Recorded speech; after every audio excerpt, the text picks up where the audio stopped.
All right, good evening. Welcome to the Warrant Committee meeting of December 15th, 2025. Karen, if you're online, can you call roll so we can start the meeting? I cannot hear anyone speak. Okay, I see you. Halfway there. We're sorry. I'm going to call the roll because I haven't seen everybody in the room, Yeah, okay. but I know we have Jay. Macy? Macy, no. Nicole? Yes. Elaine? No, not Elaine. Jamesley? Nope. Lorraine? Yes. Grace? Yes. Larry? Larry's not here. Andrew? Here.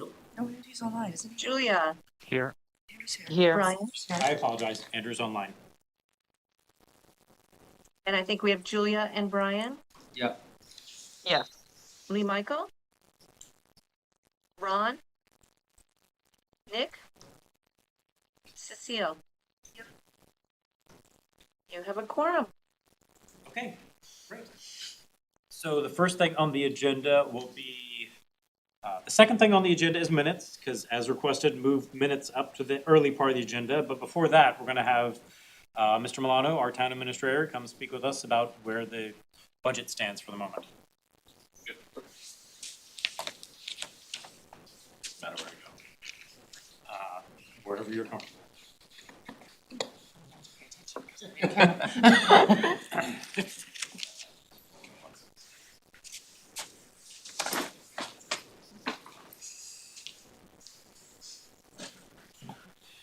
Good evening.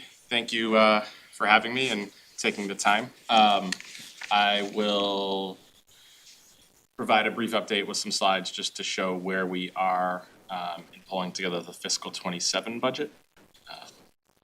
Leave my notebook in the office, so if there are any questions, I'll take notes on this and transcribe them later. Just give me a minute and I will join the Zoom so I can share the screen. I was not ready in the moment. So just to share generally where things stand is that we have received departmental requests from all the town departments. We have provided those as well to the Warrant Committee through a shared folder with all of those requests in an Excel format.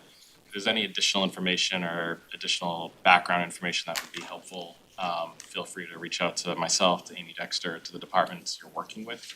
I know most of you, if not all of you, have had at least initial conversations or reached out to begin those conversations on a department by department basis. So obviously whatever we can do to make our folks available, we will do that. Is there information on each of the folders? Because I went in, I think last week and didn't see it in there. Some of the larger like shared budgets may not be in there. Okay. So if you don't see something you're looking for, if you ping myself or Amy, Yeah, we will meeting with get you Amy, that so I'll information. follow. Okay, yeah, so she can run through that. Yep.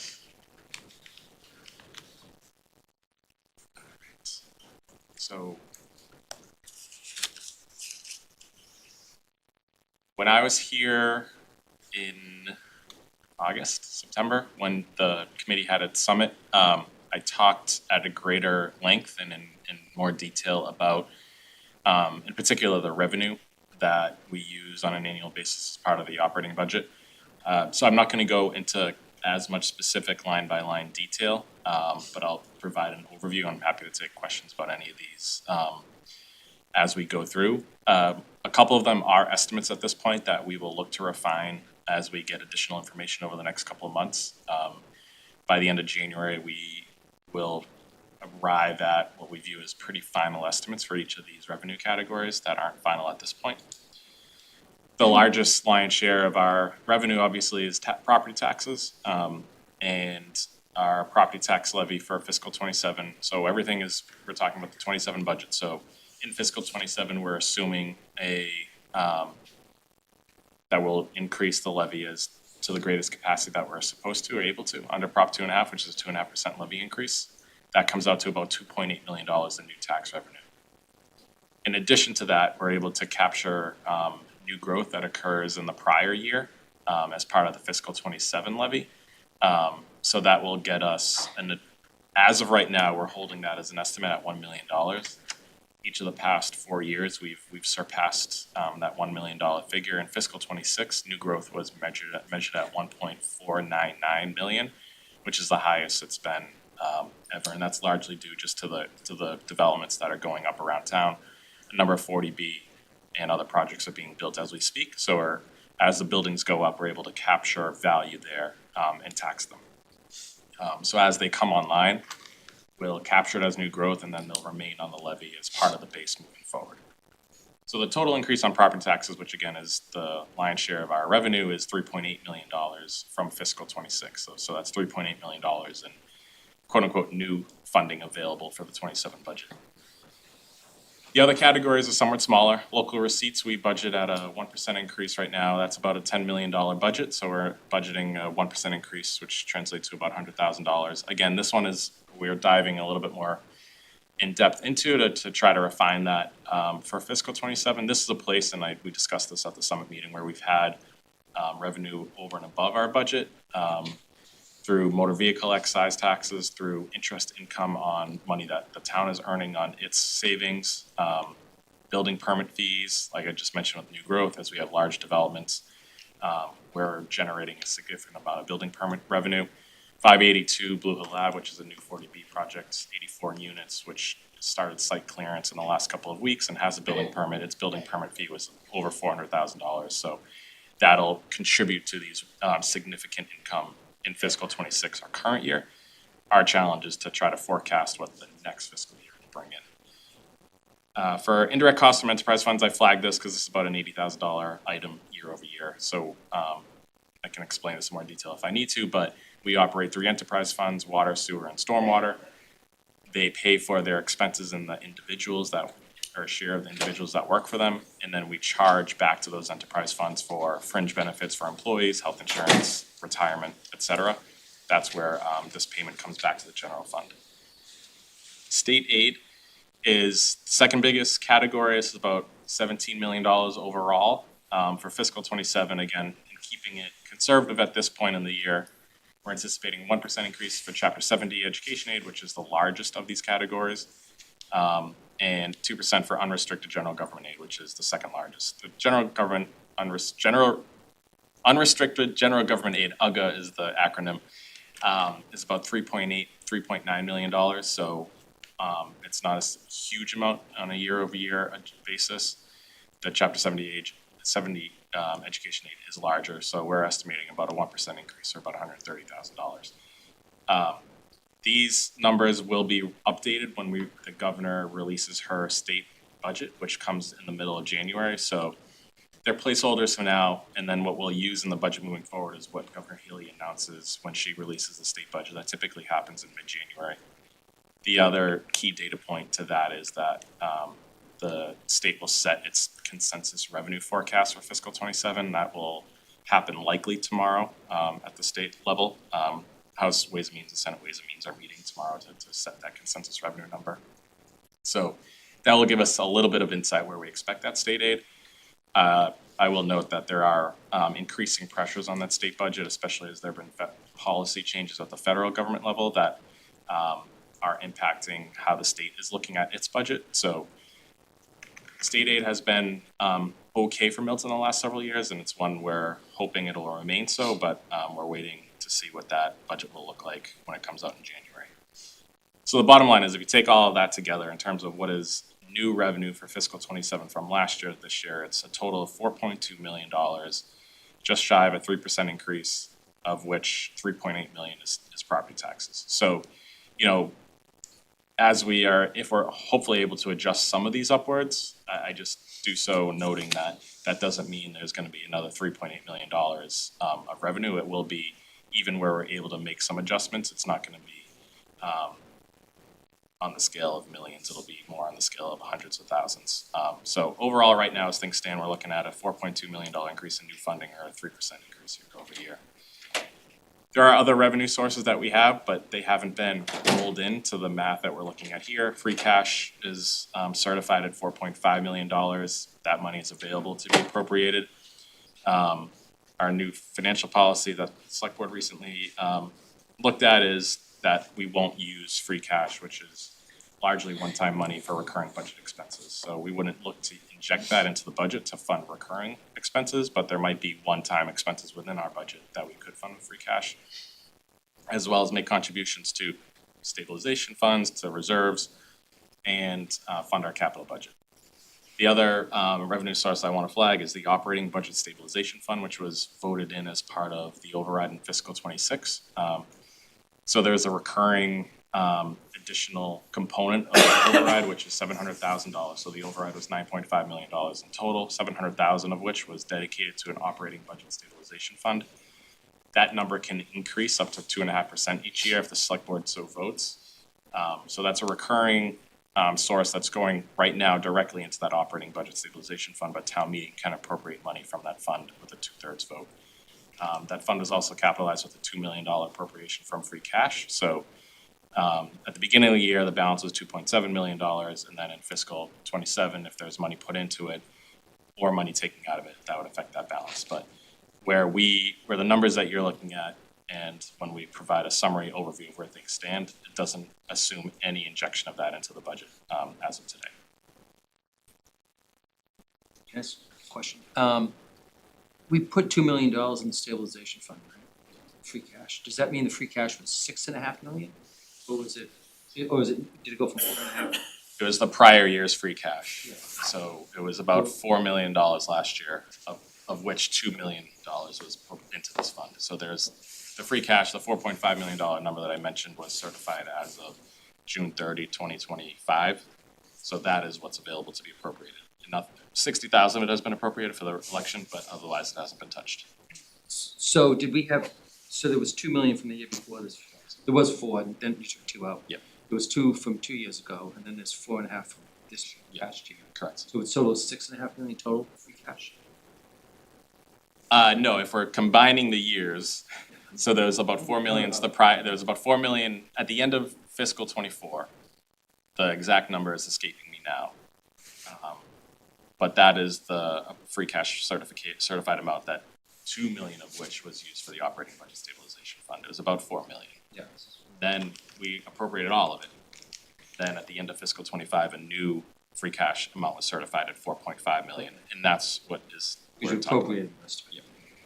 So we had, 4.5, appropriated all, went to 0, certified again at around 4.5, and now we're talking about how to spend that money in fiscal '27.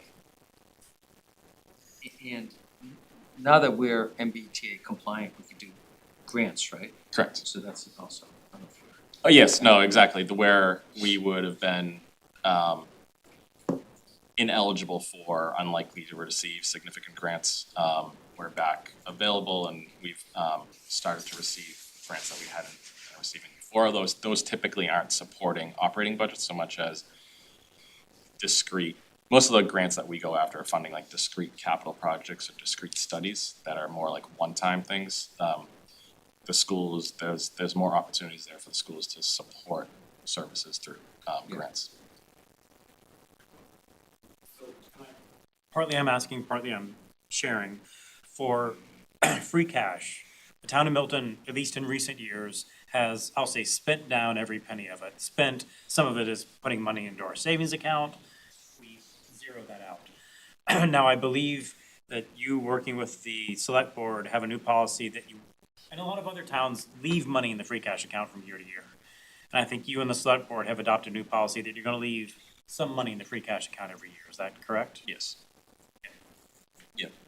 And so that so we know, knock on wood, we're starting the next year with a balance already. It's another way to call it a reserve, so it just sets it aside. There have been years where that free cash amount has been very low. This gives us a little leg up, so if something were to come up and we needed to make an appropriation, that source was there. Are you keeping it at a percentage, or how is you deciding? Yeah, it was 10%. Oh, 10% of the 10% free of the free cash is gonna stay, okay. So if it goes into this account, it's not earning interest, that's all the main difference, right? No, it would be considered as, it will be shown on our balance sheet as free cash, but it will be considered as part of our overall cash flow purposes, of which the treasurer will manage and put into accounts and out of accounts to incur earnings. If that money was, for example, appropriated to stabilization fund, that is managed separately and apart, and though any of those earnings in a stabilization fund stay with the stabilization fund. So the interest income that we talk about when it's local receipts, that's just general earnings on all of the town's money, save, except for stabilization funds and other like dedicated trust funds.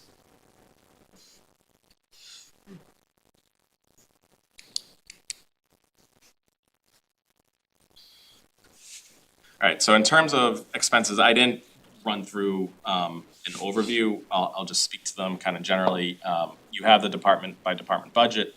A couple of the other key larger expenses are health insurance. Health insurance right now is budgeted, and I'll speak at greater length about health insurance in a moment, but health insurance right now is budgeted at a 7% year over year. Our pension system is fully funded, so in fiscal '27, our projection includes, under the shared column includes our appropriation to the pension system, which is in accordance with the 2-year funding schedule set out by the retirement board. Other post-employment benefits, so there's about a $1.6 million appropriation to the other post-employment benefits trust, the OPEB trust, in accordance with our financial policy, so that's incorporated in the shared amount under fiscal '27. The other large kind of non-departmental appropriation at the top of my head would be general insurance, which is property, automobile, just our general liability insurance, as well as our workers' comp coverage. That's budgeted at an 8% year over year. That's about a $1 million budget overall, slightly more. That's also covered here in the shared category. Otherwise, the requests that we've received from department heads on the town side have been totaled here under town. So in the aggregate, it's about a 3.6% year over year increase. Some departments are going up slightly more, some slightly less. Our collective bargaining contracts all expired on June 30 of 2025. So the fiscal '27 doesn't have any appropriations for those contracts within each departmental budget in the terms of any cost of living adjustment or other new wage and otherwise benefit that is awarded. The town budgets those as an entirely separate budget account called the collective bargaining wage set aside. So that account has been close to doubled from last year, not quite, but close to doubled from last year to account for potentially 2 years of a collective bargaining agreement when and if we reach agreements with our unions, our 7 unions on the town side. So a few departments have had requests over and above a slight increase, but that's just due to contractual changes. So we have worked on a level service budget on the town departmental side. We haven't finished going through and consolidating and identifying, from my perspective, any tweaks we would make to those departmental budgets. So we'll do that and provide an update as in terms of what my recommendation is for all those budgets. But what I'm showing right here is those requests as received. So At you a 3 expect point, that to go down once you go through it a little bit to make it even? Is that the hope? down or up, I guess, yeah, but right now we're looking at down based on The this. budget balance? yeah. And what we've done for the schools is, again, just, this is all kind of still early stages, is that 5.2% increase that we're showing has been a number that they've talked about with their finance subcommittee at meetings. So that's what we're showing here is a 5.2% year over year for the schools. Blue Hill Regional, I carved that out just because it's not quite a school's expense, not quite a shared expense. So we have students who go to Blue Hills Regional Vocational Technical High School, so we get an annual appropriation for that. This appropriation has been all over the place the last few years, just based on school population. So we've budgeted an increase. It could go up more than that, or it could go down significantly. We'll get final numbers on that in February, March timeframe. And I mentioned the shared expenses. The other shared expense I just want to flag is debt service. So we haven't quite finalized our debt service budget. That's a place where we've had significant growth as anticipated in fiscal '27.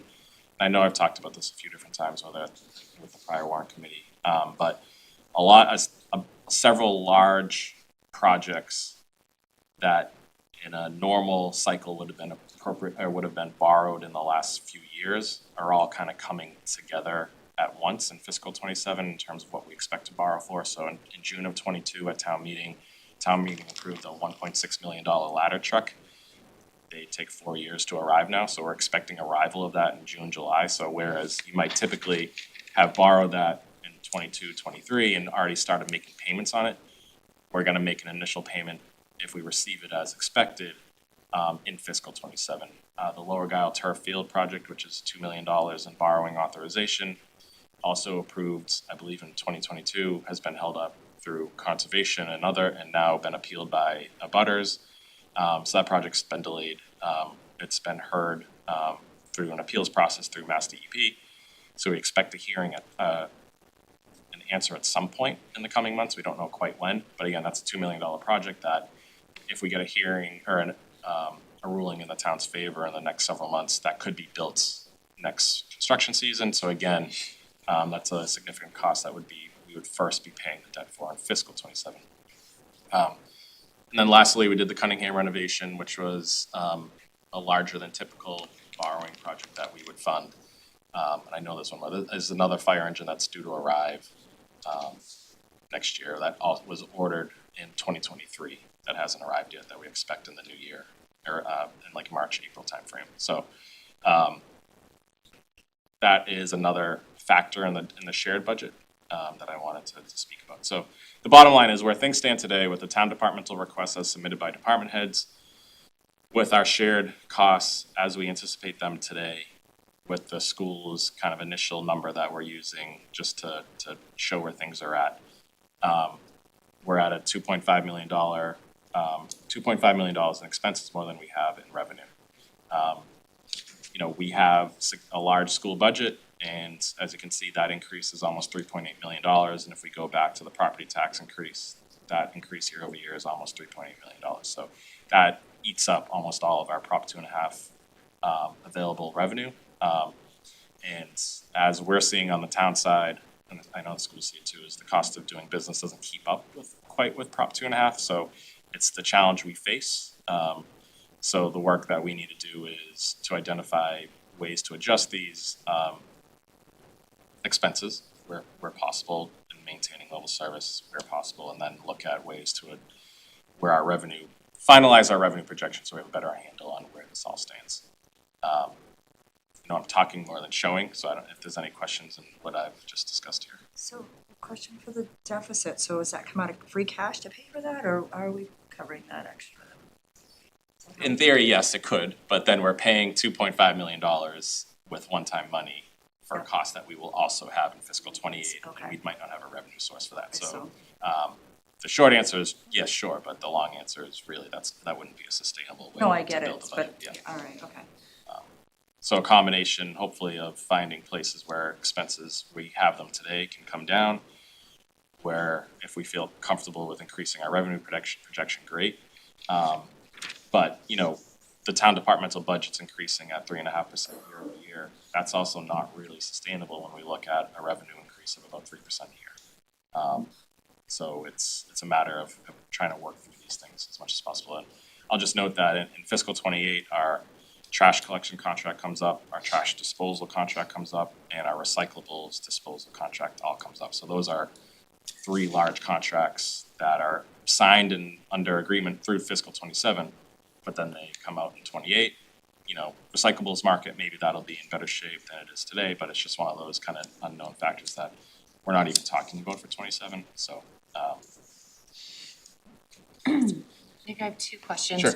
The trash stickers that you just talked about, does that come through, is that local receipts? I don't know where that is on the revenues. Yes, trash sticker fee revenue comes in under local receipts. Okay. It's about 1.6 million.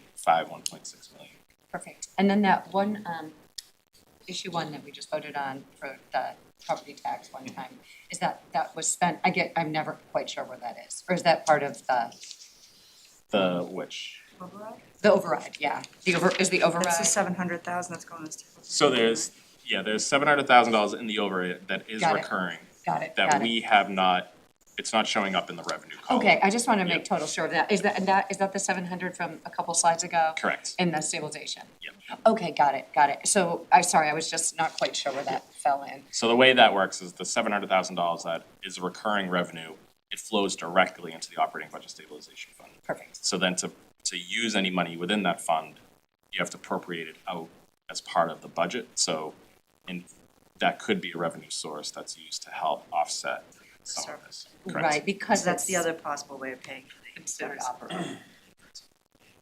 And the rest of the override, the $8.5-ish million, that's in the property tax, which is, if you go back one slide, is the property tax, and that's increasing by 2.5% per year, but it's built in that bottom number that this is 2.5% of. But is that stabilization, is that over, I mean, that override, is that over a couple of years, or does it? So the amount of the override was $9.5 million, and that was all built into, so what the override does is allows us to increase what we are allowed to levy on all property owners. So that went up by $9.5 million. And so that increase was included in the tax bills that will be going out this month. So all that would be collected in this next coming year, Correct. not like over a series of years? Correct. Okay. It's actually a challenge within Prop 2.5 that you're not allowed to say, in fiscal '26, we want $8 million in revenue. In fiscal '29, we want $10 million. You can't like phase it in. But it's a good question because Yeah. the Mass Municipal Association, which represents cities and towns, is talking about Proposition 2.5, and that's one of the things that they floated out there as possible ideas. Give cities and towns the option or ability to like have phased in overrides to Right. account for cost of Yeah. living. It's a higher base then. Every So year. you're increasing your taxes every year, you're starting from a higher number. Correct. Yep. So the override is permanent, so that 8.8 into the budget is permanent So as it part of the stays levy at that for level, forever. that like level sets out. And we're allowed to then increase that by 2.5% for 20 fiscal '26, the amount that went into the operating budget is the 8.8. In fiscal '27, it's 8.8 plus 2.5% of 8.8. Unless somehow we fall into a huge amount of money, we decide to lower taxes. That's correct. That's always possible. And for fiscal '26, as an example, because new growth came in so high, we actually didn't tax to the max that we were allowed to. Typically, Milton in a Prop 2.5 community will go up to, within $100,000 of what our levy limit is. But because new growth came in well above our expectation, we didn't tax it. The town could have said, all right, let's make some additional appropriations to take advantage of this unexpected revenue, but it wasn't taxed because it was unexpected. So are we forevermore at a lower level? No, this Those assumes, expenses are fiscal fixed '27 costs. assumes we then tax all of that. Okay. So is there a point at which we, 2, 3, 4 years out, where we get to a point where we just can't sustain this, like this model breaks? Do another That's override. the override. So that's the only way we can do this, is through an override, there's no It's, other way. it's a 2.5. solution, sure, but, other solutions, whether it's seeking different kinds of growth that might, be more sustainable, I think Right. that's another solution. Right. Reducing expenses, No, I know, but there's a point where you can only do that so much. This isn't a huge, I run a division that's bigger than your budget. So it's not a huge budget, you know what I mean, so. Oh, go on. Do you know why the school's going up 5.2%? I've had conversations with the superintendent, just to debrief on where their budget is. A large portion of that is where they estimate their cost of maintaining the educators that they have today, just with cost of a new potential collective bargaining agreement, steps that they're able to earn each year as part of their collective bargaining agreement, the lanes that they move in. So I don't want to speak for them, but their information that they'll share and they'll debrief with this committee on. I think the lion's share of that is just where they expect teacher salaries or educator salaries to be for fiscal '26. So it's salary, not head count? Salaries of the I existing thought they said it was like budgeted amount. 91% was salaries when they came here. How much? It was 91% of the budget was salaries when we looked at it. Yeah, right, their budget is like $60 million in salaries and then $10 million-ish in expenses. And they displayed in the finance committee meeting, like a one-pager that said how they got to where their number is, and the first row was just salary expenses, keeping the same headcount. Oh, so there's It's a level service, keeping the same FTE count. and collective bargaining is baked into that 5.2%. Again, I don't wanna stray beyond what my area of control and expertise is, so my understanding is that they've accounted for where they expect a new contract to be. Their contract is, they signed 1-year agreements with each of their units, they're supposed to be up this year as well, but they signed 1-year agreements, so they're under contract today, but it expires, I think their cycle is August of 26, it would be up. Is that usual to have a 1-year contract, collective bargaining? Communities will do it occasionally if the parties just think they're not ready to kind of go into To a commit to full multiple years. negotiations on a 3-year.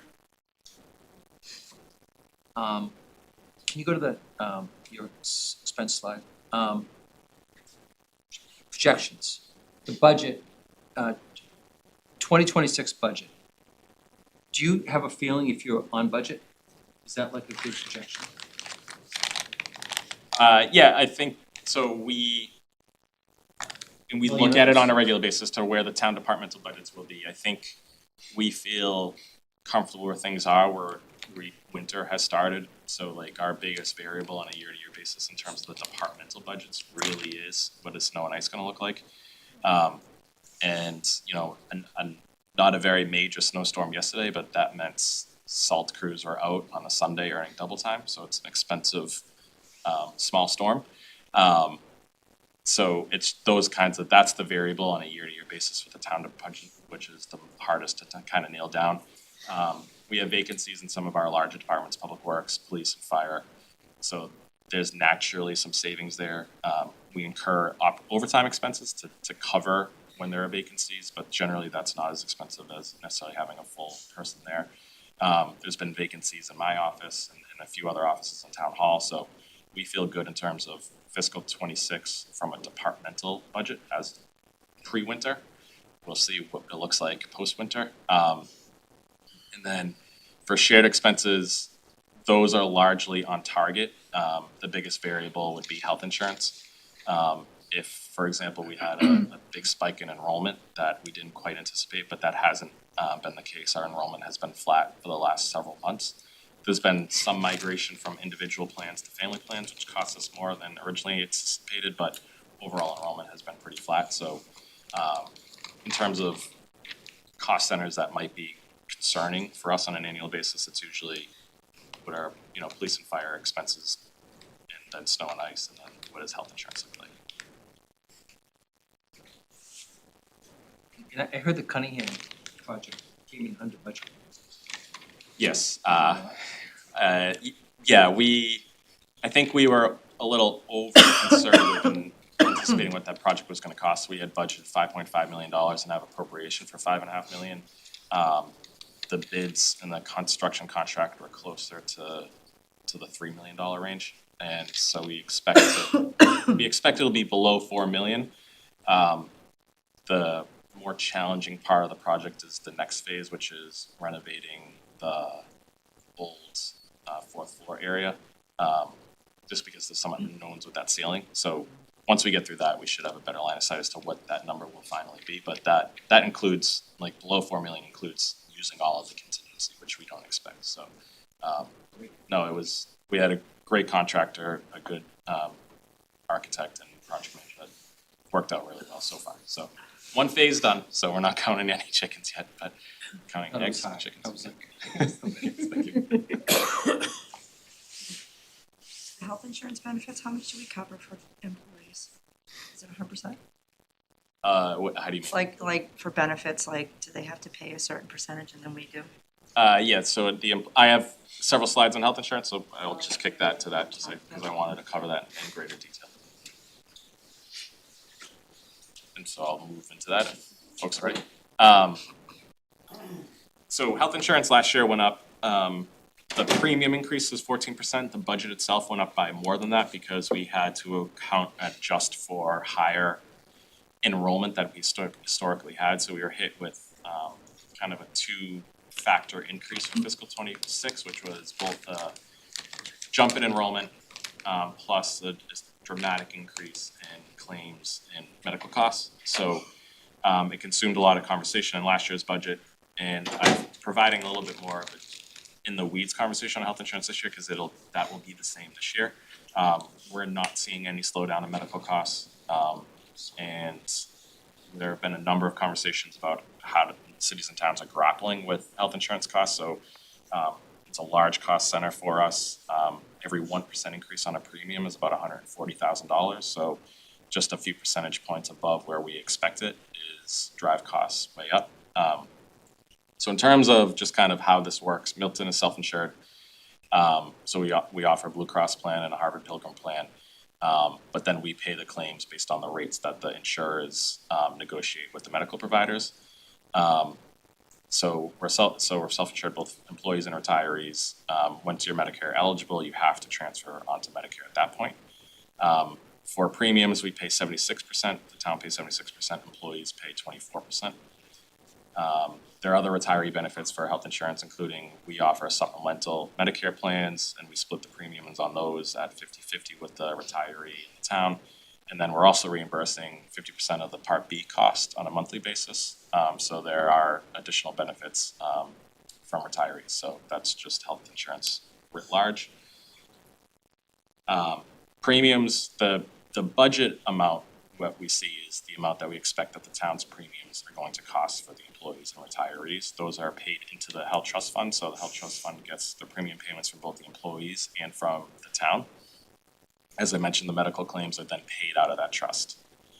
Because we're self-insured and because we're paying for the claims expenses, we then buy stop loss insurance. So that's on a per claim, per fiscal year basis. So if there's somebody who has an illness and their claim costs $500,000 over the course of a fiscal year, our liability is stopped at $175,000. Then we get reimbursed for those costs over and above that. So we pay for that insurance coverage as a protection.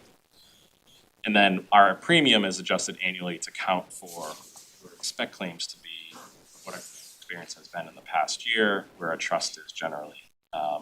So again, the bottom line is that the health insurance budget funds the premium, the town share of premiums.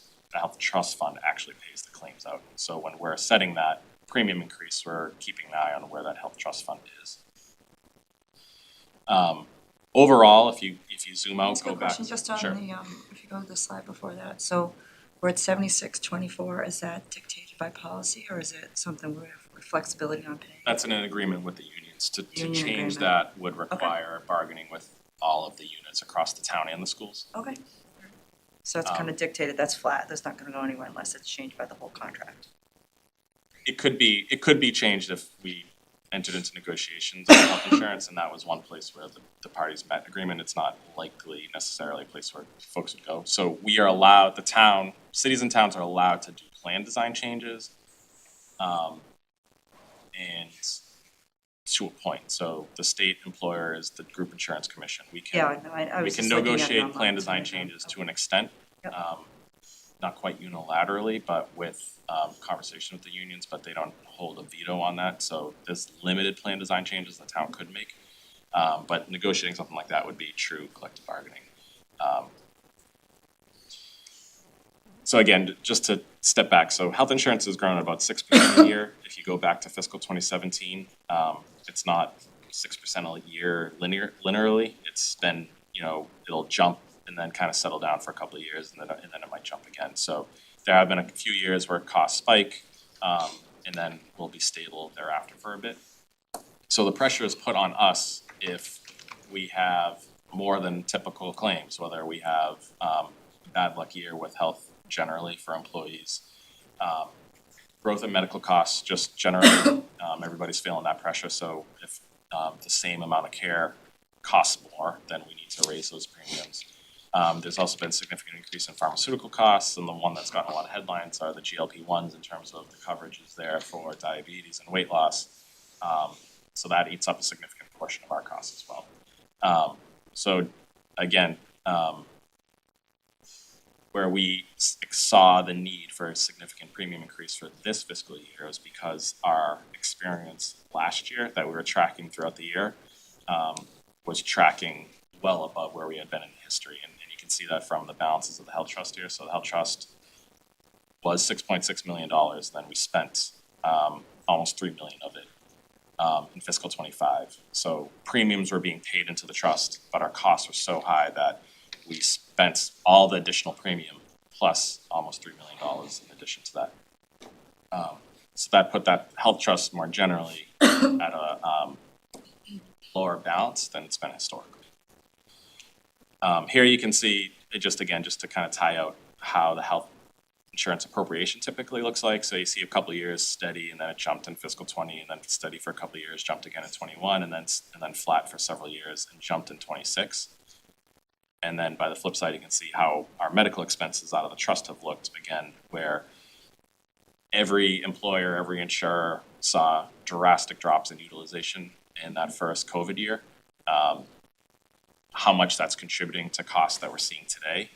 It's something folks talk about, that delayed treatments, delayed medical care probably is compounding some of the issues that we're seeing today, but that 2025 claims experience was just so far beyond what we had seen in recent years, which is why, as we look at '27, while we had budgeted a 7% increase, where we think, based on a conversation with our health insurer consultant on Friday afternoon, is that should really be in the 14% ballpark, which would be $900 to $1 million increase to that budget expense that isn't shown on that prior slide. So while we budgeted health insurance at 7%, or our initial budget was thinking 7%, right now we're thinking we need to adjust that upwards close to where we were last year, which would be at 14%.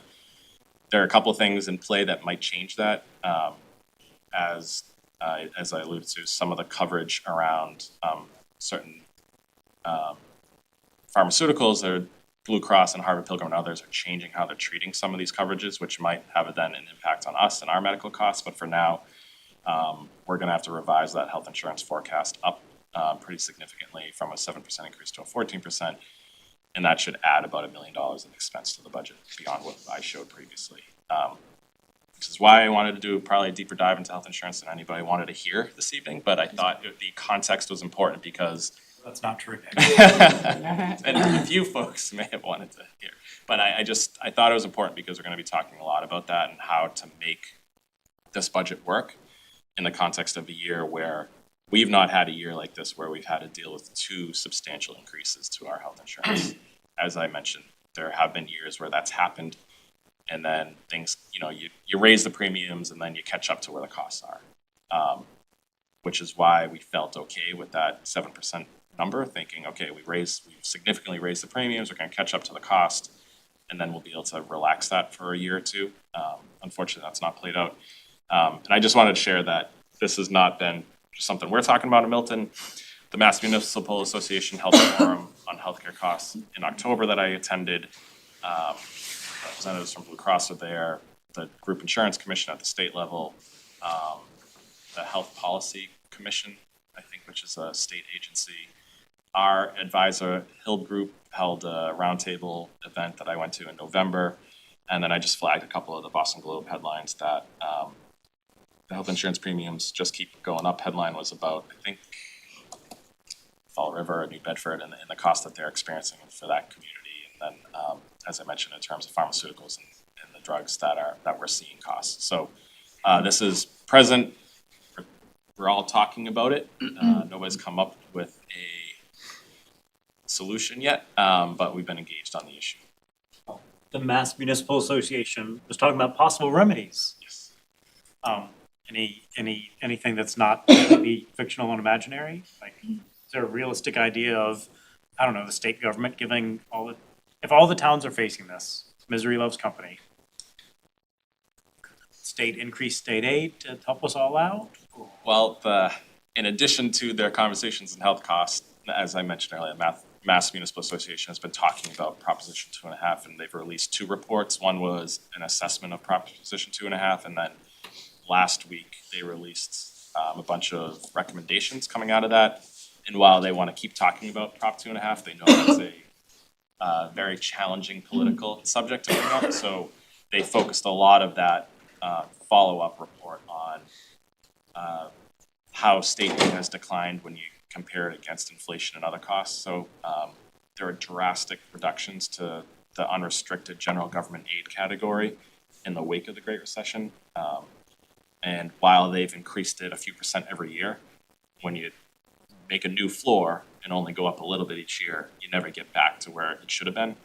So I would say their biggest push right now is focused around, the tagline is $351 million for 351 cities and towns to get that unrestricted general government aid, at least kind of right size it a little bit. That might help.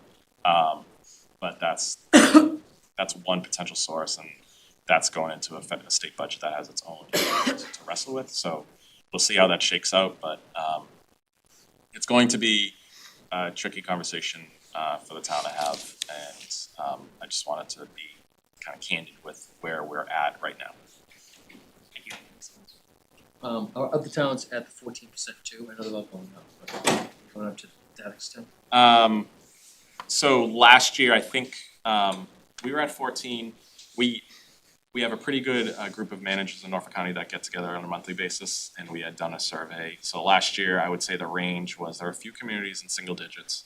A couple of them were in like larger consortiums. A bunch of communities in Norfolk County are in the group insurance commission, like we can go into the GIC if we negotiate it with the unions. The GIC increase was 12%. I worked in Medfield for several years, their increase was 19.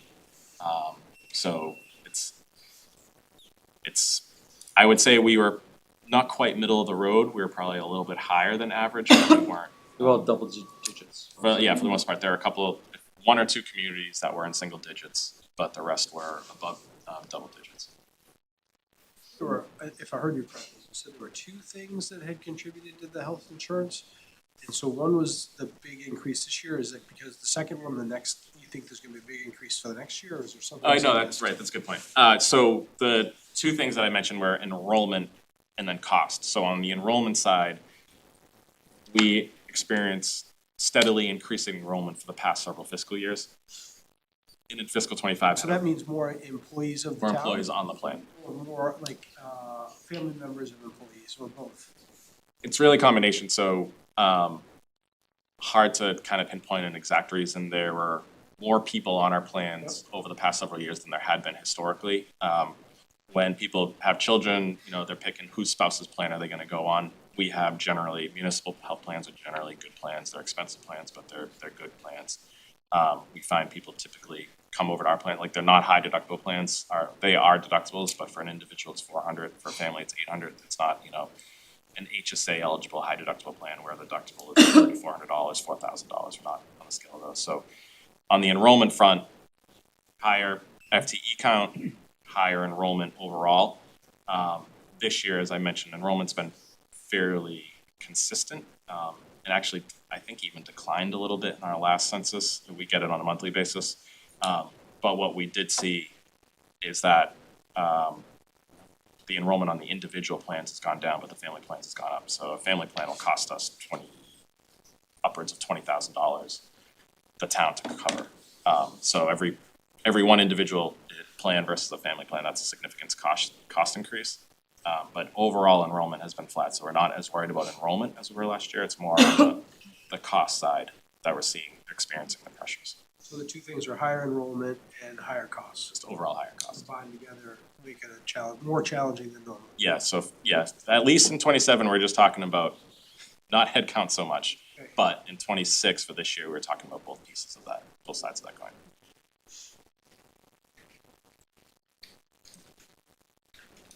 Okay, thank you. Was that the end of your presentation? That's all I had, and obviously I'm happy to take any further questions viewers may have. I guess sort of a big picture question. You know, we've started discussing some of the larger budgets. We've had some questions to go back to the department heads with. We've had some thoughts. What's the best way for the warrant committee and you to work together? I mean, in the past, it's, you know, Mr. Milano comes down like Moses from the mountain and the budget is on the tablets and we look at it. Is there a better way to go back and forth in your mind? No, I mean, I think having eyes on all of these budgets is always helpful. If there are ideas and thoughts that department heads have brought to you that the warrant committee is particularly interested in you know, suggesting, hey, this would be great to try to include in the budget, I'll be happy to hear that. If you see places where you're like, wow, maybe this is a place where we're over budgeting and this budget is That's an analysis we try to do, but if that's something you see as well, we're eager for that feedback, and then that it goes into kind of how we try to pull together a final budget before we hand it over to this committee. Okay. So maybe that goes back to us. I don't know if we've hammered out, like, are we gonna have suggestions from Mr. Milano before, so you're gonna present your budget to us late January? That's the timeline we're working on now. Yeah, I don't know if we've, and I guess the finger should be pointed at me, if we figured out how we're gonna come to a consensus, if we have feedback for you before late January, how we present that. Maybe we'll think about it over the holidays. I'm sorry, should we do it before or after? I mean, we can do it before or after, but, you know, it just might flow a little more smoothly if we know we have some suggestions, and if we give them to him before he puts his budget together, it might flow a little more smoothly than if we make them after he puts his budget to us. We can do either. A lot of the suggestions are based on information we're gathering from the department heads. Mhm. I assume the department heads are reporting to you. I think there could be things that we think are worthwhile as residents that share. Yeah. Does anyone look at revenue, or is anyone tasked with revenue side? Oh, you're asking when I made assignments? I can't remember. I think, To help you, but we I think I assigned people to like sort of look into what is new growth. You know, like doing a little digging. It's a little iffy because, you know, we are the final say in setting the expenditure budget that presents to town meeting. We're not the final say in the revenue part of that budget. All that is to say, I believe I did assign people to, I know you said you wanted to talk about it at some point, you and I haven't connected. okay, were you the new growth person? Yeah. Okay, we said we okay. can talk about it. Yeah. New growth, state aid, local receipts. For Grace specifically? Grace was, new growth and local receipts. Along Okay. with state aid. Who's state aid? Huh? Okay. Yeah, no, I know. If you can Yeah, find them. and it's partly to educate, like state aid, if you're the state aid person, you're not gonna influence it, but you might understand it, you know.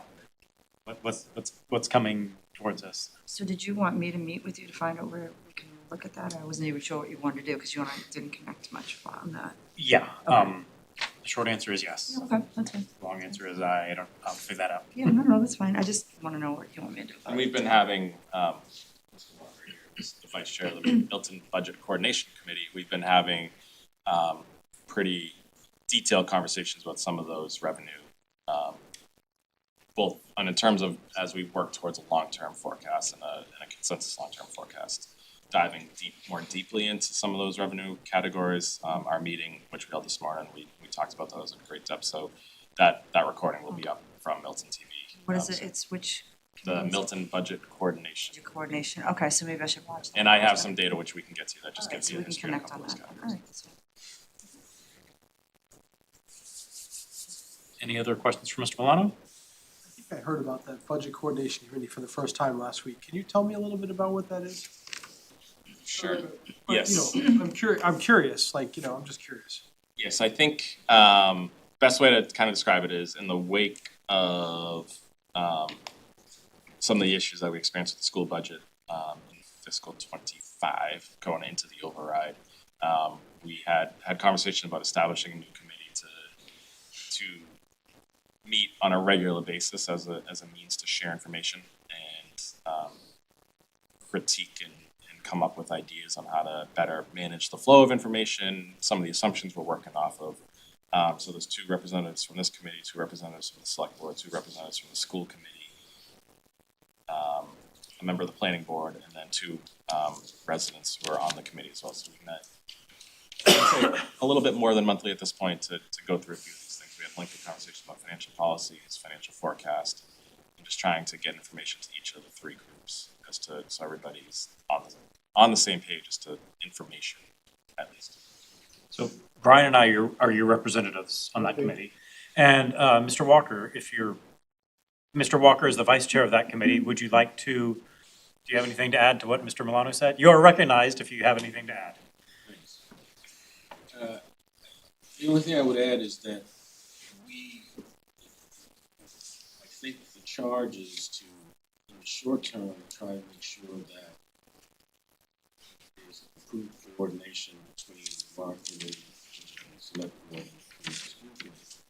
I think what we'd all like to accomplish is a no surprises approach to budgeting, so that what happened last time, everyone was going to be surprised, it doesn't happen again.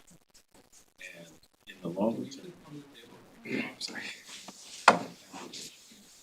and in the longer term, the objective is to create a format for and a regularly occurring financial forecast that is both looking at the coming budget year and looking approximately 5 years out, and providing both the public and town officials with a much more informed view of what the coming years look like, so that on a regular basis, if there's a need for an override, it will be clear to people why, and that they understand when it's coming and why it's coming.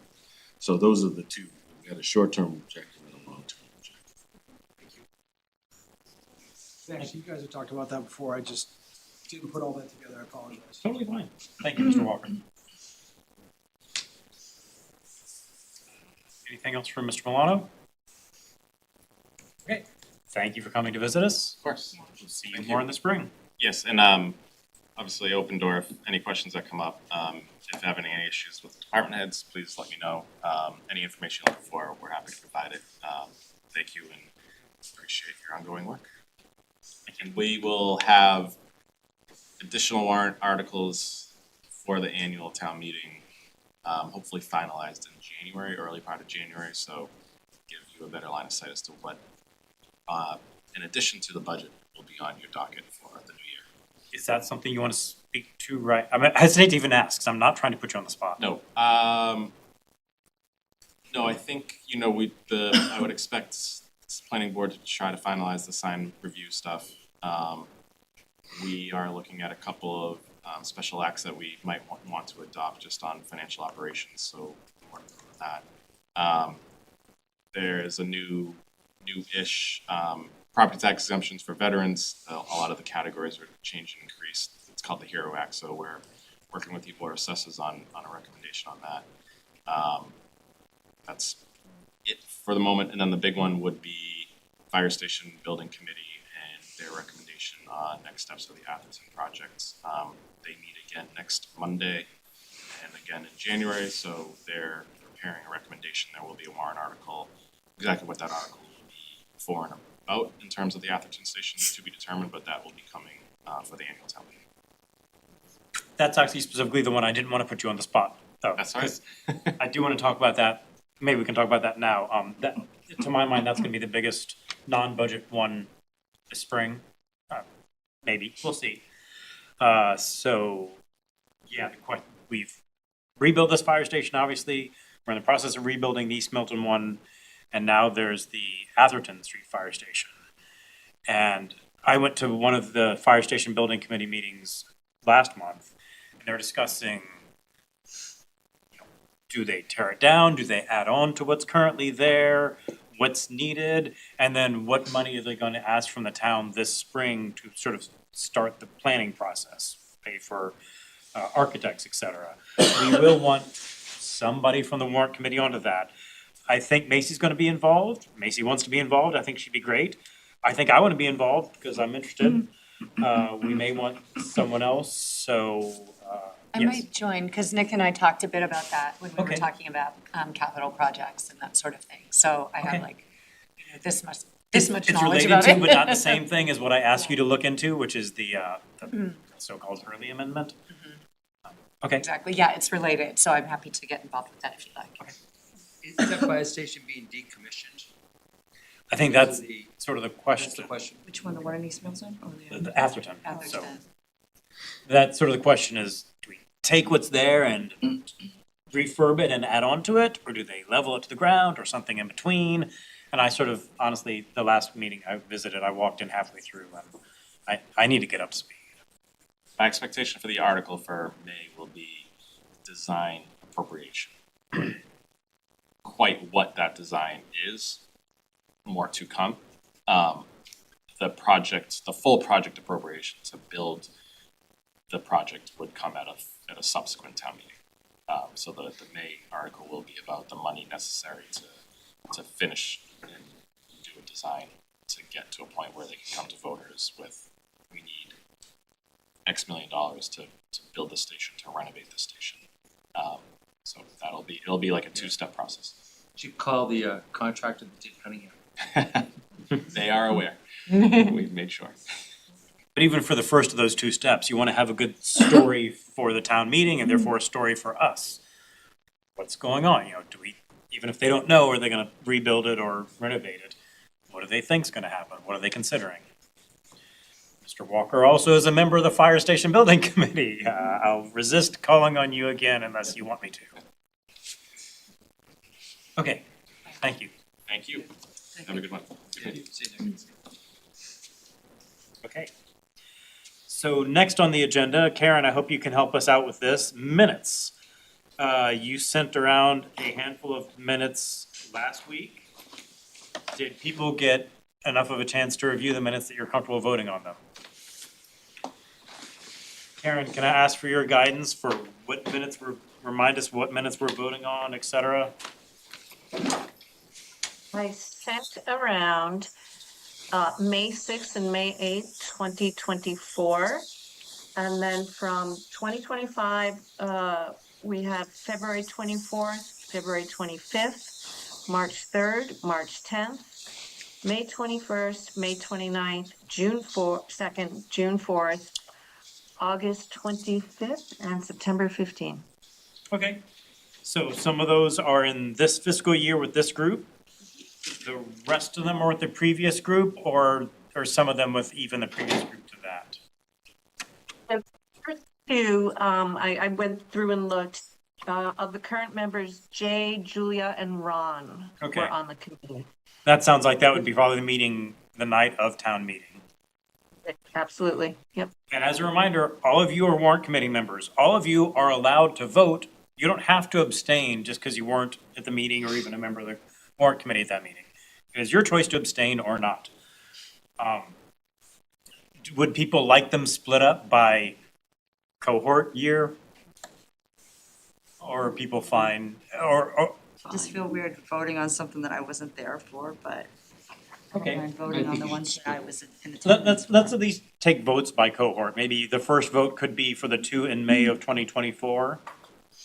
Again, every member of the warrant committee is free to vote yes, no, or abstain on this. That was a good meeting. Fair call. I'm trying to remember. They're all a blur. So do I have a motion about, I'm sorry, can you remind me the two dates in May 2024, Karen? May 6th and May 8th.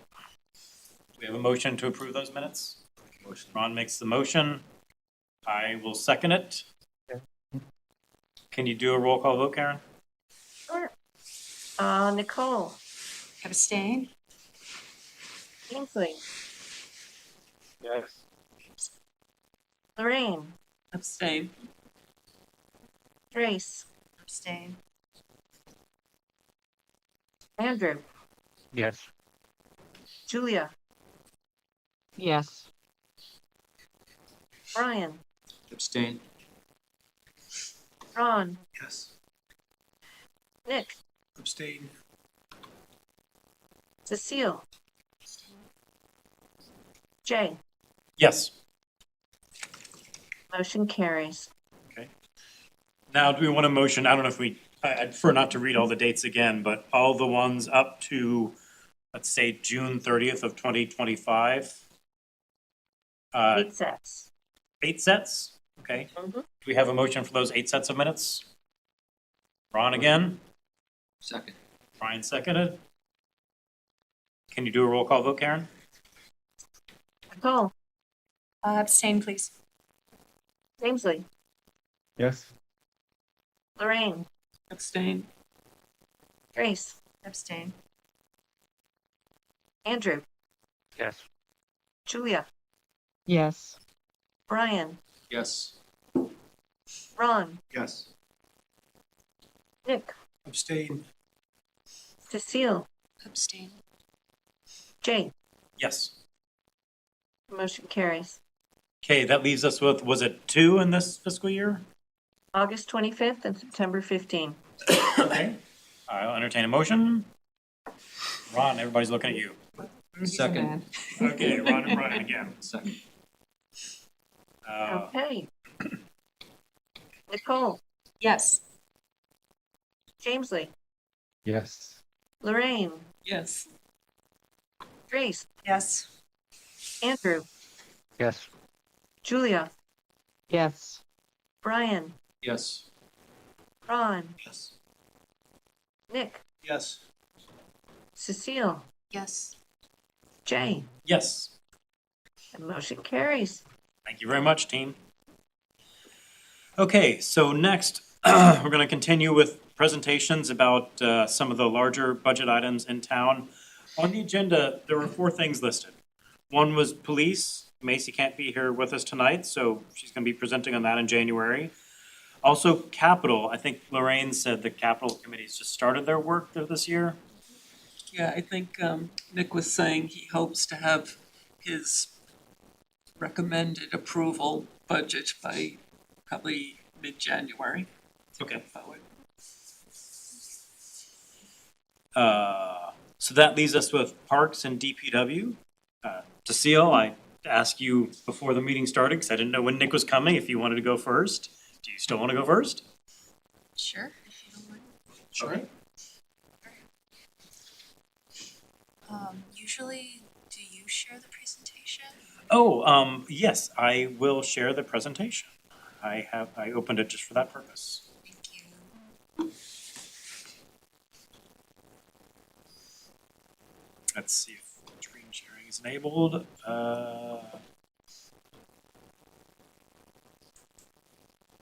Sorry, let me start the slideshow so it looks slightly better.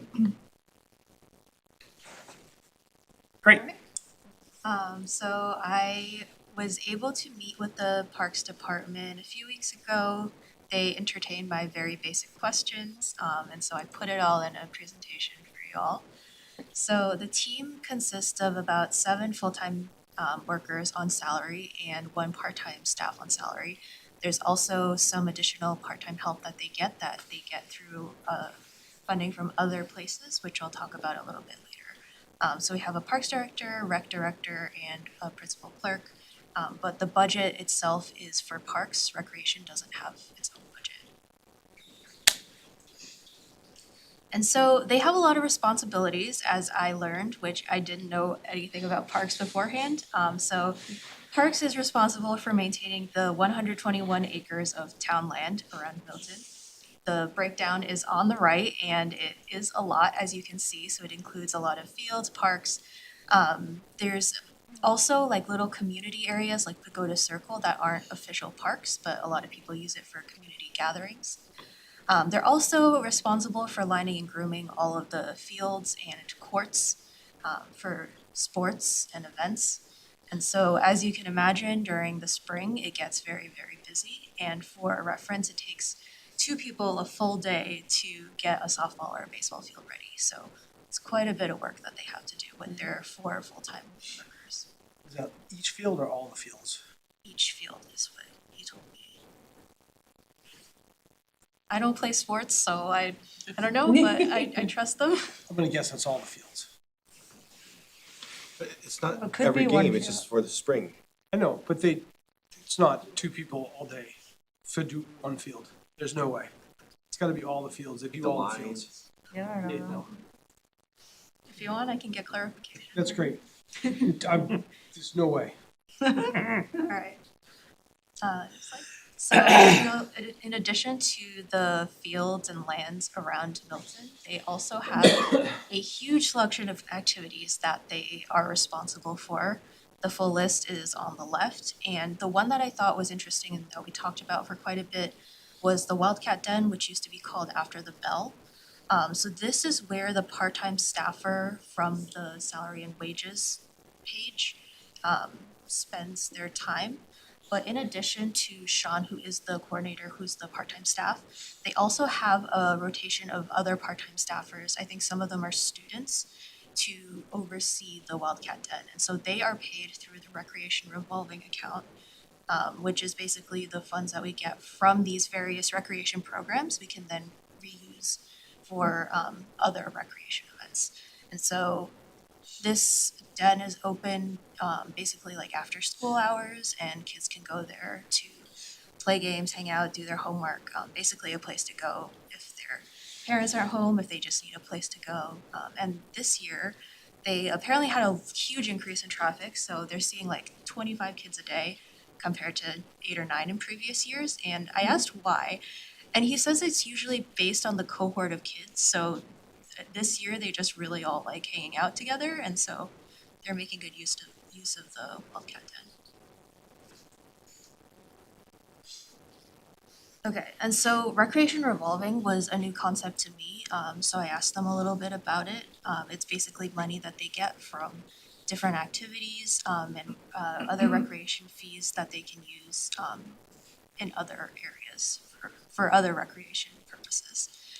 So they spend about 40,000 a year to seasonal staff in the summer months, so you won't see that in salary and wages. And it pays from some of the other recreational staff and programs. There is also a special needs gift that Bonnie, the clerk, called out.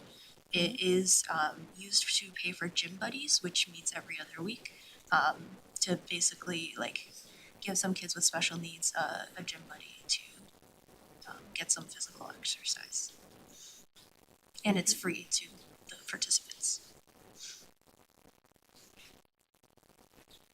The other thing that is outside of the budget that we talked about was the Community Preservation Act. So the Parks and Rec Department does benefit greatly from the CPA funds. And so this is just a list of the currently approved CPA projects. I don't think they're all done or like started, but these are on their radar. I don't think I need to read through them, but yeah, there's some pretty exciting things happening, I think. And does the park department push those through, or do other entities push those through working with the park department? What do you mean by push them through? Well, somebody has to apply to the board that oversees the CPA funds and submit a grant request, and then I don't know. I don't think the park department submits all of those. I think sometimes it's the Yeah. entities that submit those. From what I And then they understand, work with the park department for the implementation. I think once it gets funded, I think the park department might take over the implementation of it, but I'm not sure they submit the applications to all of them. yeah, I think the Parks Department does take an active role in at least these. I don't know if they submit every single one. I can ask and find out for you. Does the budget come out of those, the CPA, or is it part of Parks or Rec? It's not part of Parks. This is, it's separate- also, I think So a they lot of just these aren't implement it, they're budgeted not for paying yet. These are like approved to get CPA funds. Like I know the lights and the dugouts was a joint thing between softball and baseball to submit the applications, and I think then the park department implements the funding that gets approved by the CPA funds. Did you have a question, Brian? Well, it's probably not the answer, but the walkway around Turner's Pond, what does that mean, do you know? 'Cause it's walkway already. I don't know. So I run around the walkway, and it's Yeah. pretty, some parts of it, I'm like, I could sprain my ankle really Oh, easily. okay. I don't So know. like That's my leveling it or assumption, something. but I know. Some parts get muddy in the rain. Yeah, it gets really Yeah. easy over there, yeah. Yeah, a lot of it is now divots. And so, like I was trying to push my son in a wheelchair and we almost fell over because of all these divots. So they started doing something, but it definitely needs. Yeah, and then once it starts freezing, a lot of the paths is like just ice. Yeah. I walk It into gets it. scary. It's like a flooded death very trap. easily. Yeah. And they have done some work, but yeah, I couldn't quite tell if they were finished. And Yeah. there's some drainage, like it's a really tough place to, I think, try to build a walkway. But I can ask and see like what specifically. I guess I'm back I'm to just curious. smart alecky comment I've been before, right? If it's the annual like spring cleanup for those fields, I can see that takes 2 people a whole day. But if it's a weekly maintenance, then that's I would be surprised if it takes that much time. So that was probably. Are you rescinding your snark, Nick? Yes, yes. I expect that to be in the minutes, I Karen. apologize. Snark precision. Snark precision. Thank you. Okay. Cool. And then getting into the budget, it's pretty similar to FY '26. They're basically going for level service funding. There's no notable increases. The line items that did increase is basically cost of living increases. And yeah, we can just probably take a look at that. If you can go to the next slide. Yeah, so I just took some screenshots. This is screenshots of the Excel spreadsheet that's available in the shared folder. If you progress one, Sure. I basically took the differences. So there are some slight increases in salary and wages and in the total general expenses, totaling a little less than $6,000, and this is the total parks budget. So it's changing not a lot compared to, I think, some of the other budgets that we're looking at. If you can go to the next, That's like less than 1%.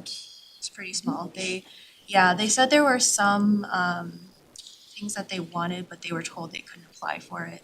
Like they wanted to get some of the payments for the Wildcat Den onto the salaries section instead of rec revolving, but Nick asked them not to apply for it this year.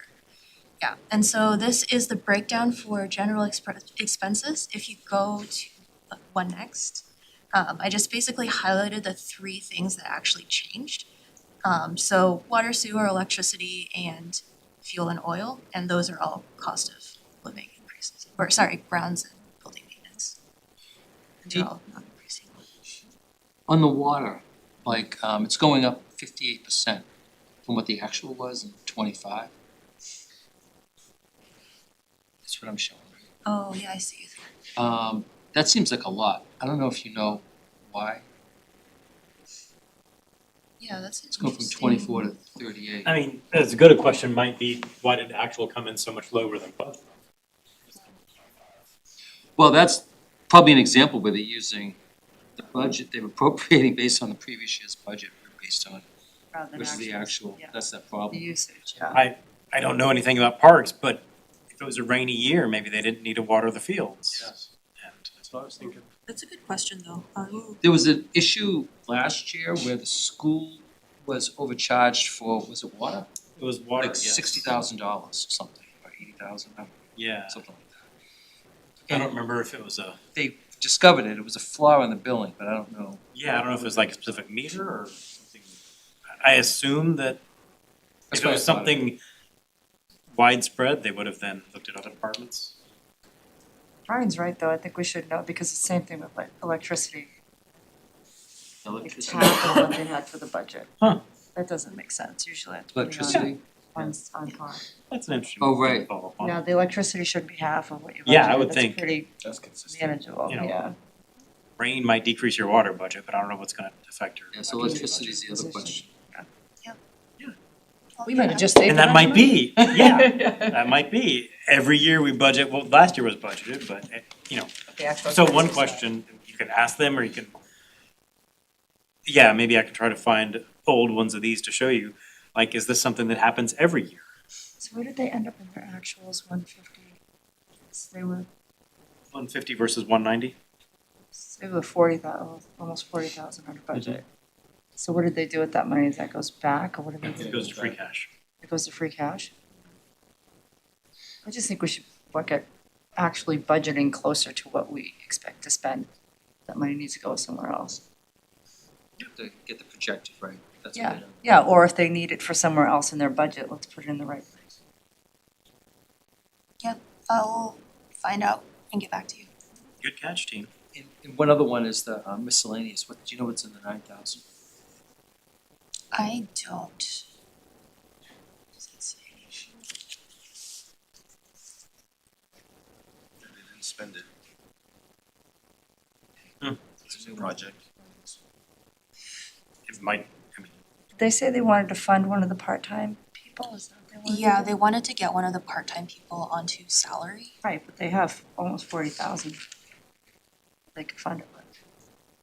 If you're Oh, gonna you're use everything in saying- there. Yeah, if you're gonna use everything in there. Not that you have to, but well, it's being paid for, that part-time person's being paid for from somewhere. right, Where the, oh, from the revolving fund. right, but if you Well, want to maybe the allocate to revolving a fund is the full-time- appropriate place to pay it from. If that's appropriate, then keep it there. Take that 40,000 and put it in the Somewhere else. snowplow budget Yeah, or yeah, somewhere. yeah.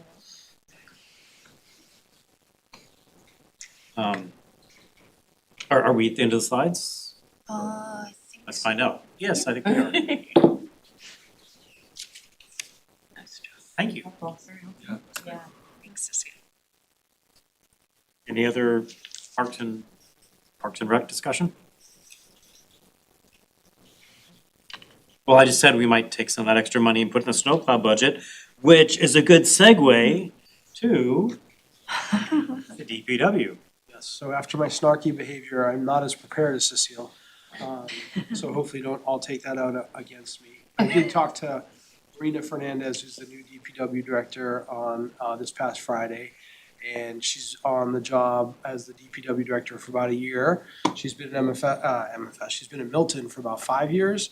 She was a town engineer before she became the head of the DPW. And if, I have a bunch of questions I still haven't quite figured out in my own mind about how all this works together.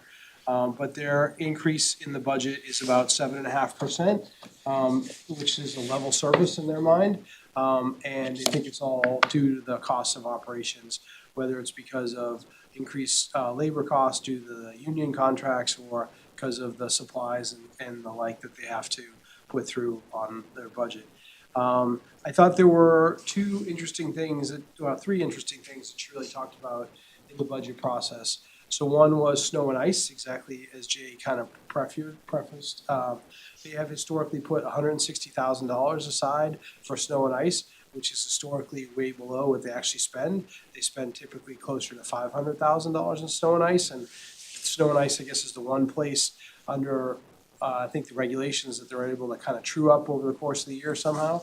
But they've decided, since their historical spending of snow and ice is substantially above the 160 that they typically budget, they've increased that budget from 160 to 250, and their idea is to gradually increase that to get to the 500, to have a more realistic budget assumption as to what they spend on snow and ice. So why do they, if they know they're spending that on a regular basis, I don't understand what the incremental budgeting is.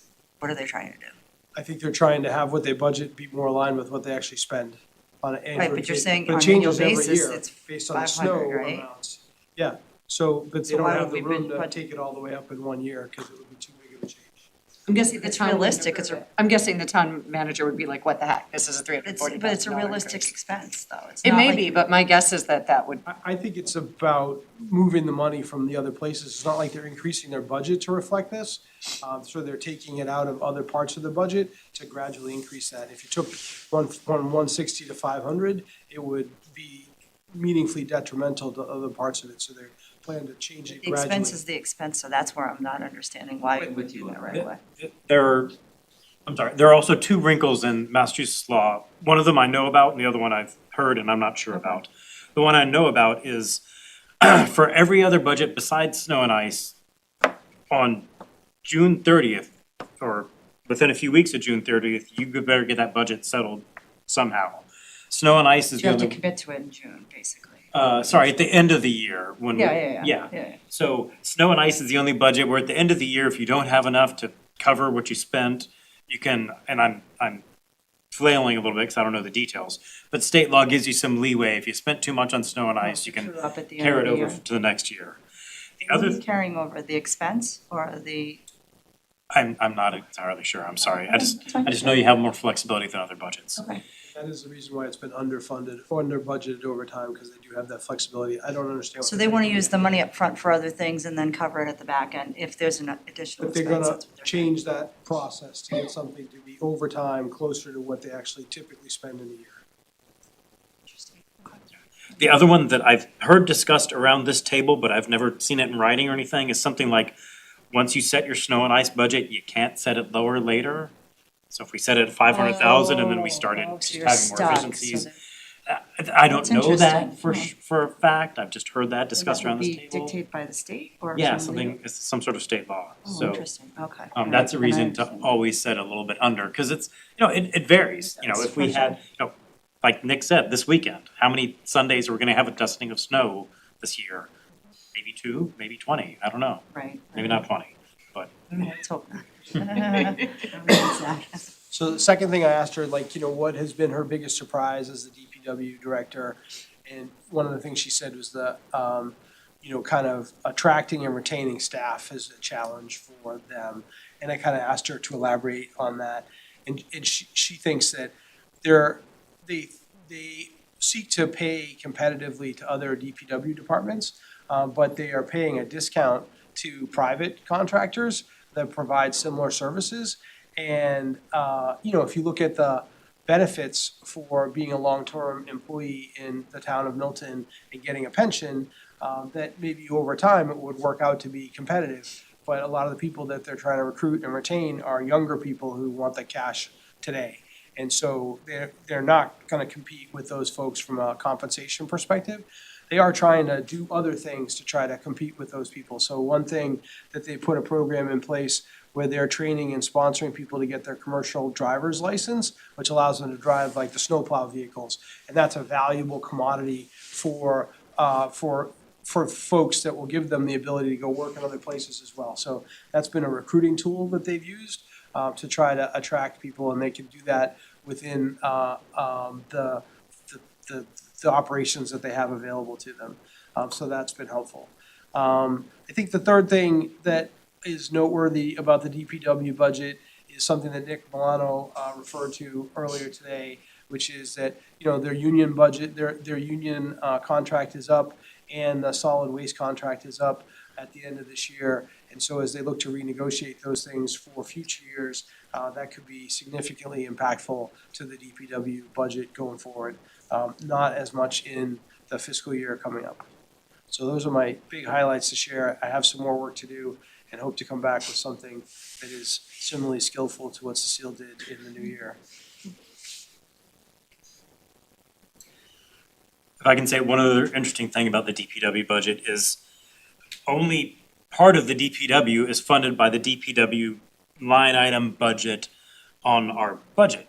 So for example, the director of the DPW, if we decide that, or not we, but if it is decided that 1/3 of her time is dedicated to water, 1/3 is dedicated to sewer, and 1/3 is everything else, then 1/3 of her salary is gonna come from the town budget that is labeled DPW. The other third is gonna come from our sewer bills that all of we pay. And the other third is from the water bills, and that flows through the warrant on a different line item. Same with her health insurance benefits. Right. 1/3 will come from that. So when Mr. Milano said briefly, one source of revenue is indirect costs from, I forget, from revolving funds, or maybe said something different. That's what he meant. 1/3 of the DPW director's health insurance comes from sewer bills. 1/3 of her health insurance comes from the water bills. Maybe it's just more of a note of interest than anything else, but it's. No, for sure, and that's one of the things I want to try to learn a little bit more about. Like in the summary that they have 7 different budgets, 4 funded from the municipal tax levy and 3 from the separate and distinct enterprise funds. And solid waste, I thought was one of those enterprise funds, but it's included in the DPW general budget, so I'm not sure which ones are the enterprise funds and which ones are the general budget. So that's one thing I need to kind of learn more about and kind of have some of those details to share with folks a little more. I believe it's water, sewer, and stormwater. Could be, yeah. Jay, can I ask a question? This is something related to what Brian said earlier about charging for water and electricity by department. Just allocating this like activity-based costing kind of, is that what's happening across departments? Like, why would each of them have its own electricity bill and water? You know what I mean? Well, even in the- You're saying, That's why how it would should one be. department have a bill versus another? Like, isn't the same provider providing it for the whole town? And is that what, we're just allocating it by usage? Is that like By facility. those type? They're different buildings. Yeah, I'm sure it's I by would assume facility. that would By be what why. each- Obviously, the schools are the schools. Right, but like the DPW has an electric bill, Park Well, has an no, the electric bill, DPW like, has I don't 4 understand, electrical like, bills or more. That's one of my questions as I was going through them, like, the vehicle maintenance is carved out as a separate budget in the DPW, and they have their own, water, and they have their own electricity tied to that, so they have, so in the they DPW have their own yard, contracts they with them? have a building in the DPW yard that has its own meters for those services. And so that's broken out separately. And what's interesting is that they provide vehicle maintenance for 225 vehicles in the town. So they're servicing all the police cars and all the fire equipment and the town cars as well in that one building, and yet it's all part of the DPW budget. And so I thought that was interesting as well. I don't know if some of that then gets put into other budgets also, but the operations of that one building and the people that work in that one building are all in the DPW Wait, budget. I guess, I guess my question is like, so the sale went through her as a line item for water, as a line item for electricity, right? Like that's for budget, in the Okay. budget, right? And then Parks and DPW has their own electricity and water. Like, they have separate contracts for. I don't know what you mean by contract. I mean, we do have a, electricity provider, but that's negotiated by probably, is it Consolidated Facilities, do you think? Right, so we're saying that we have one provider and then we're just allocating it by department, is that? By It's not really allocated, it's Each just a of different building. facilities, each facility should have a meter, so they're responsible for their own Okay, so facility. they're putting it in that budget, like basically It's to not like see what one the building. operation of that particular division. So it's not like they have their own separate contracts, because you were saying something about there was Health a is an water bill that was example. bigger. Oh, yeah, right. That was for Parks and Recreation. Oh, the That was the school school. department has Oh, their okay, own with school water. departments, that they're separate because they manage their stuff separately than the rest of the town. Also, I think it's, yeah, by building, like, the different groups that live in town hall don't separate up the electricity bill, I don't think.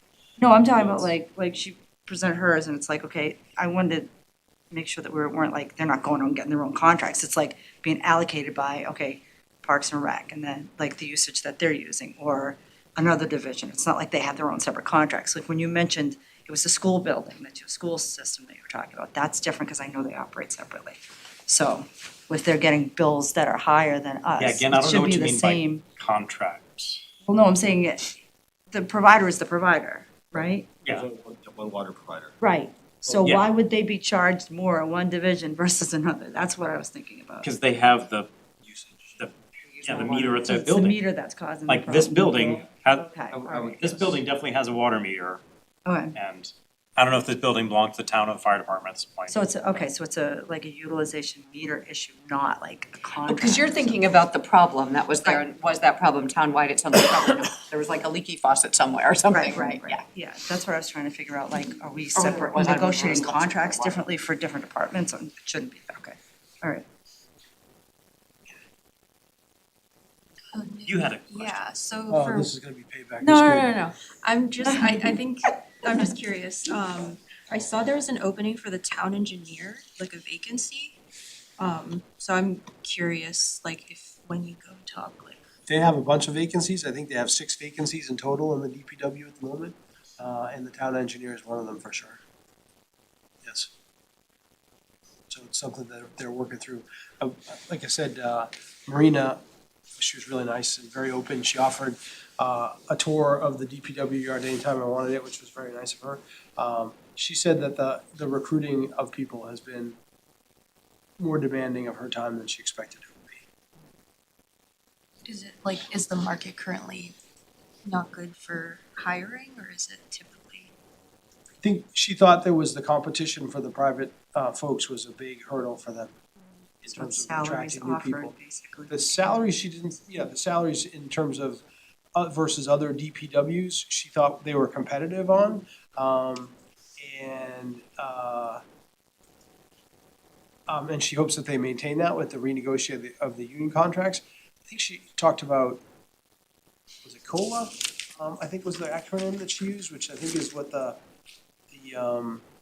salary bands that the town uses. So she thinks those are competitive today. I think that's the right term that I used. I'm not sure about that. She thought the challenge was really against private providers of similar services, and that the compensation there is a challenge for them. And she thinks that is a function of the youth of today, just to talk about something we talk about in my work. So I understand. Do you have any idea if these vacancies can't be filled in FY '27, like, what are the impacts on DPW? I think it's the overtime that Nick Milano was talking about earlier today. And I doesn't think she can fill them. And I think it's not like it's been a chronic challenge. I think that, positions come filled and then unfilled. But they have about, I think it's 6 positions in total that are unfilled currently. Are those like CDL drivers mostly? Do you know? Like, so they having to pay triple overtime because they have to use other people? Because they don't have enough? Just wonder if it's how cost effective this. She said in the summary that she has, there are 6 field positions that are vacancies. It doesn't describe what those field positions are, and 1 administrative position. The town engineer is actually not listed here as an open position in the process today. It's listed on row 12 as vacant though. I'm not sure, I'll Nick check. mentioned I'll was check. that- Yeah. I think Nick mentioned that the appearance is that there's a cost savings when they have overtime because FTE is maybe more expensive all in. So I don't think you would see a big, a This big is no cost benefits increase paid on because it. of overtime. So it sounds like overtime would maybe look like we're saving money, but probably not something we wanna do. But when it comes to like the snowplow drivers, for example, if they don't have them on staff in Milton that have the appropriate licenses to be able to do that, then they hire contractors, and that is not saving them money in those instances. So they would like to have the CDL licenses in Milton to be able to run the equipment that Milton has. One thing that she talked about was they have onboarded a new, I guess maybe they're piloting a new software program to help manage the sanding and plowing of the streets. And so that it can tell them which streets have been covered and which streets haven't been covered, so that you're not doubling down on some streets from extra treatment on the ice and sand. Or if somebody changes shifts in the middle of the night, the person that takes over will know which streets have been plowed and which hadn't been plowed. And so, more efficiency, more safety, more cost savings. So I think, things like that sound like they are actively engaged in trying to maximize the services that they provide and constrain the costs as much as possible too. For somebody that's only been on the job for a year, I was really impressed with her command of the details. Wish I can convey that to you here now as well as she conveyed it to me. And you said she had been working in Milton before, She had right? been the It's town like a engineer, I promotion. think, for 4 years prior. Yeah, that's great. Well, it's great that they were able to give her that role, because she sounds like she has a lot of institutional knowledge. One of the things that came up last year when we talked to her was they were training people for CDL licenses. Once they finished the training, they would leave, and they'd have this great benefit. It's pretty common. So, we had that problem in my company that I worked at too. So what we did was, we trained them for free, but they were getting a benefit of like, $10,000 of training or something like that. So we'd make them sign a contract that if they left before 2 years, they had to pay you back the training costs. So that was a thought, I threw that out last year, something like that. Didn't come up in the conversation. Maybe- I can ask her about that. Discover just people fun.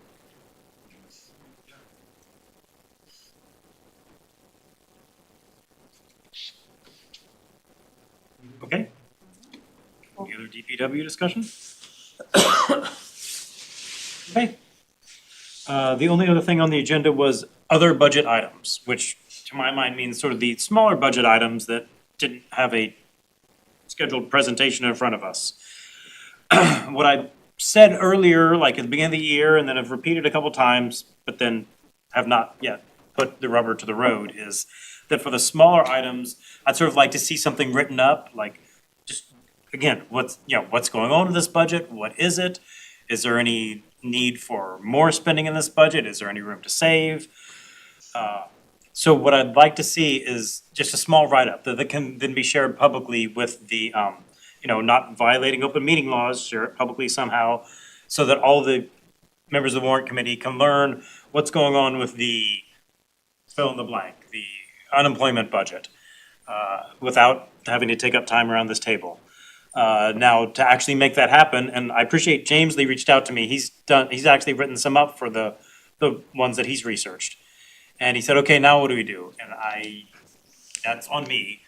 So I think I will be reaching out to everybody who has smaller budgets assigned, sort of remind you, over the next, we're probably not gonna meet for another month or so. Remind you over the next month or so, can you learn about your budget, write something up? I'll figure out, start getting them, I think we can have them posted on the warrant committee website, then it's public, no open meeting violations, everybody can see it. And then everybody will learn, okay, here's what the whatever budget is. So thank you, James Lee, for reminding me of that. And I will be probably contacting people one-on-one. I don't know if there's a better way to say, remember, you have the this and this, try to learn about it, write a full summary. So should we send that to you? So, do we have time to other stuff to talk about? So what is the process? We meet again in January. Mhm. Town leadership will kind of finalize the budget in like February, and then. By the end of January. By the end of January, and then we kind of review some of these discussions again to see if there's been any changes from what has happened over the past 2 months or so of these preliminary conversations, and then we'll make kind of our recommendations as part of the warrant process as a result of that. Is that kind of, do I have that right? Yes, I think so, yeah. I mean, as I discussed with Mr. Milano, if we have things, if we can already see where we have things that we might want a little bit different than, business as usual. Like I'm thinking back to the library presentation, people were sort of excited about adding another, was it a person and a half to the library? Now, if business as usual, maybe they wouldn't add anybody to the library. Maybe that would be, I shouldn't say maybe, but maybe that would be something that we can discuss in January, like, is there any sort of non-business as usual request to Mr. Milano before he finishes the budget? Say, Mr. Milano, you're finalizing the budget. We really would like to see you add a person to the library if possible. If we give him that feedback before he finishes the budget, that's better than giving him the feedback afterwards, and he'll listen or he won't, or I'm sure he'll listen. He'll do what we request or he won't, and then give us the finalized budget, so we'll already have had some input. And then we can look at it and say, okay, I mean, and say what we think. If health insurance is coming in as high as we think, if the school budget request is coming in as high as it sounds like it might, and if expected revenues don't come in higher, something's gonna have to give. And Mr. Milano will have to make decisions about what to give, and maybe we'll have a different opinion about what should give. That might be one topic of discussion. I know I'm hedging a lot, but. I was just curious if that was good, thank you. So Mr. Milano will have to put together a balanced budget by the end of January, meaning the revenue coming in equals the money going out. And as we saw tonight, he's $2 million short of that at the moment. So I have no doubt he'll get there. I just don't know how he'll get there. I would say in the past, we've had no opportunity to give an opinion. It's all cooked, and it's kind of, here's the budget, and we just look at it and we talk. At least now we can share some thoughts that we think these are good investments, or these are, bad investments, I guess.